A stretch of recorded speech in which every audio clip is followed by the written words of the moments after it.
আজকের এই ভিডিওটাতে খুব ইন্টারেস্টিং একটা জিনিস আপনাদের সঙ্গে শেয়ার করব। তো নমস্কার বন্ধুরা, মার্কেট ল্যাব বাংলার আরও একটা নতুন ভিডিওতে আপনাদের সবাইকে জানাই স্বাগত।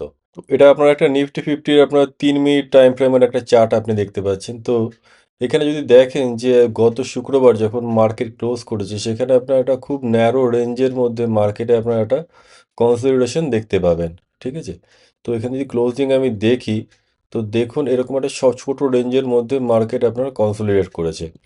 তো এরকম কনসলিডেশন আপনি প্রচুর পরিমাণে দেখতেই পাবেন, কিন্তু এখানে যে ইন্টারেস্টিং জিনিস দেখার সেটা হচ্ছে এখানে যদি ভলিউমটা দেখেন, 3 মিনিটের ক্যান্ডেলের মধ্যে আমরা যদি দেখি, তো ভলিউমগুলো দেখতে পাচ্ছেন এখানে 22 মিলিয়ন, 21 মিলিয়ন এরকম সব ভলিউম আপনি এখানে দেখতে পাচ্ছেন। ঠিক আছে? এখানে যদি অ্যাভারেজ ভলিউম আমরা দেখি, মোটামুটি অ্যাভারেজ ভলিউম ধরুন আপনার 4 মিলিয়ন, সেখান থেকে আপনার এখানে ভলিউম দেখতে পাচ্ছি 22 মিলিয়ন।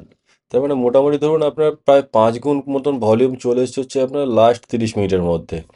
এবং এরকমও নয় যে এখানে আপনার অপশনের এক্সপায়ারি রয়েছে বা আপনার মান্থলি এক্সপায়ারি রয়েছে। এবং এই টোটাল কনসলিডেশনটা যেটা হয়েছে সেটা কিন্তু আপনি দেখুন, জাস্ট ভিউ আপের থেকে আপনার কনসলিডেশনটা হয়েছে।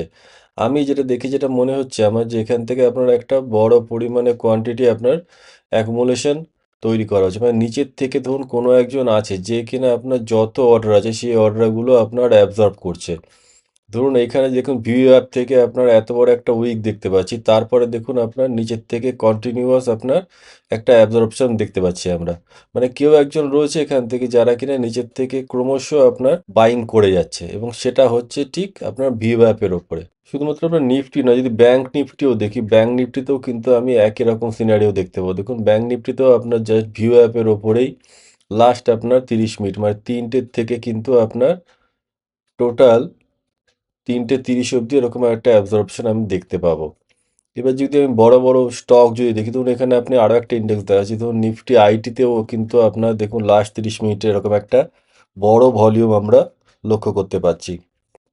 একই সঙ্গে বেশ কিছু বড় স্টক যারা আপনার নিফটির আপনার মেন আপনার যারা শেয়ার হোল্ডার রয়েছে, তেমন ধরুন রিলায়েন্সও যদি দেখি, লাস্টে কিন্তু আপনার দেখুন লাস্ট 30 মিনিটের মধ্যে আপনি ক্যান্ডেলগুলোকে একটু লক্ষ্য করে দেখুন, এরকম এই ক্যান্ডেলগুলো কিন্তু আপনি খুব রেগুলার কিন্তু এরকম ধরনের ক্যান্ডেল আপনি দেখতে পারবেন না। দেখুন এই যে এই জায়গাটা আপনি লক্ষ্য করে দেখুন যে ক্যান্ডেলগুলো তৈরি হয়েছে। ঠিক আছে?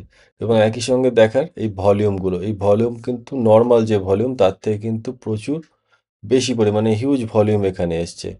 আরও কিছু আপনাকে স্টক দেওয়া আছে, যেমন অ্যাক্সিস ব্যাংক। দেখুন সারাদিনের ভলিউমের থেকে আপনার শেষ যে ভলিউম আছে সেই ভলিউমটা কতটা আপনার বেশি পরিমাণে ভলিউম এখানে দেখতে পাচ্ছি আমি। একই রকম ধরুন কিছু ক্যান্ডেল প্যাটার্ন আপনি এখানেও দেখতে পাবেন, যে প্রিভিয়াস ডে লাস্ট 30 মিনিট যদি দেখেন, এইখানে এই ভলিউমগুলো যদি আপনি দেখেন এবং ক্যান্ডেল স্টিক প্যাটার্নটা যদি দেখেন, এটা আপনারা কিন্তু রেগুলার এরকম ধরনের জিনিস কিন্তু দেখতে পাওয়া যায় না। একই সঙ্গে এখানেও দেখুন আপনার হিউজ পরিমাণে একটা ভলিউম এসছে। HDFC bank, ICICI bank, Bajaj finance, আরও কিছু স্টক আমি বলছি আপনাকে, যেমন ধরুন আইটিসি, এখানেও যদি দেখেন তো এখানেও আপনি দেখতে পারবেন। আরও কিছু স্টক আমি বলছি, যেমন ধরুন এসবিআইএন এর মধ্যেও দেখুন আপনি লাস্ট 30 মিনিটের মধ্যে কিন্তু একটা হিউজ পরিমাণে ভলিউম চলে এসছে। কিন্তু নিফটির যে চার্টটা আমরা দেখতে পাচ্ছি, নিফটির চার্টটা দেখে কিন্তু আমাদের মনে হচ্ছে যে নিচের থেকে একটা ভালো পরিমাণে অ্যাবসর্পশন হচ্ছে, এবং সেটা আপনার ভিউ অ্যাপের ওপরে। কিন্তু এটা থেকে কিন্তু মোটামুটিভাবে আমরা আন্দাজ করতে পারি যে এখানে একটা ভালো পরিমাণে অ্যাকুমুলেশন হয়েছে, এবং আগামী দিনে কিন্তু আমরা একটা বড় মুভ দেখতে পেতে চলেছি। তো সম্ভবত সেটা আপসাইডেই হবে, বা এই যে লেভেলের মধ্যে অ্যাকুমুলেশন হলো, এরপরে আগামীকাল মার্কেট ওপেন হওয়ার পরে কী ধরনের রিয়্যাক্ট করছে এই লেভেলটাকে, সেটা কিন্তু আমাদেরকে লক্ষ্য রাখতে হবে। আগামীকাল মার্কেট ওপেন হওয়ার পরে আমরা বুঝতে পারবো যে এই লেভেলটা ঠিক কীরকম ধরনের রিয়াকশান করছে। তো এই ভিডিওটা এখানেই শেষ করছি। আহ, আগামীকাল মার্কেট খোলার পরে আমরা এই লেভেলটাকে আরও ভালো করে অবজার্ভ করার চেষ্টা করব, এবং দেখব সেখান থেকে মার্কেট আপনার কীরকম ধরনের রিয়াকশান করছে।